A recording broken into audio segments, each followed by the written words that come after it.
রিজিকের মালিক একমাত্র আল্লাহ।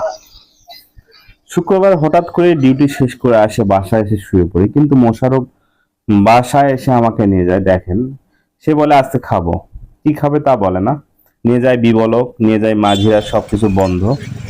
তারপর কিন্তু সে খন্নার বট ভাজি খাওয়ার জন্য নিয়ে যায়। তো দেখেন কত সুন্দর বট ভাজি, শুধু এই বট ভাজি না, আজকে কিন্তু অনেক কিছু খাওয়াইছে। ভিডিওটি শেষ পর্যন্ত দেখতে থাকুন। চলবে না,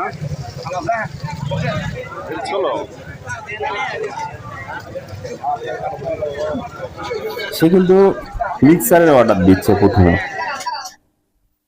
এই যে দেখেন, সুস্বাদু মিক্সচার, এর মধ্যে বট ভাজি আর হচ্ছে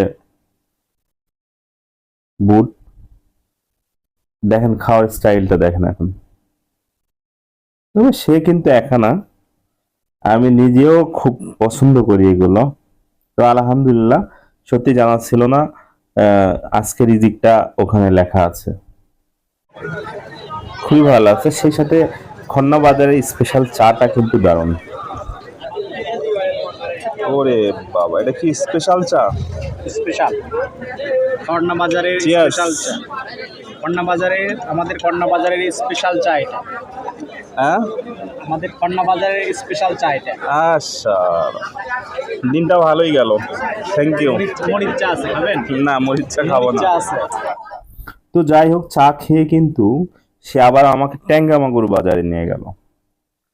এখানে কিন্তু অন্যরকম একটা স্বাদের চটপটি। তো আমার মনে হয় আমি বিগত দিনে কখনোই খাইনি। প্রচুর পরিমাণ মাংস দেয়। তো মোশাররফ আবার কিন্তু এর এর উপরে একটু মুড়ি নিল, সেটা আবার অন্যরকম একটি স্বাদ। তো আসলে মজার মজার খাবার খাইছি আজকে, সত্যি ভালো লাগছে।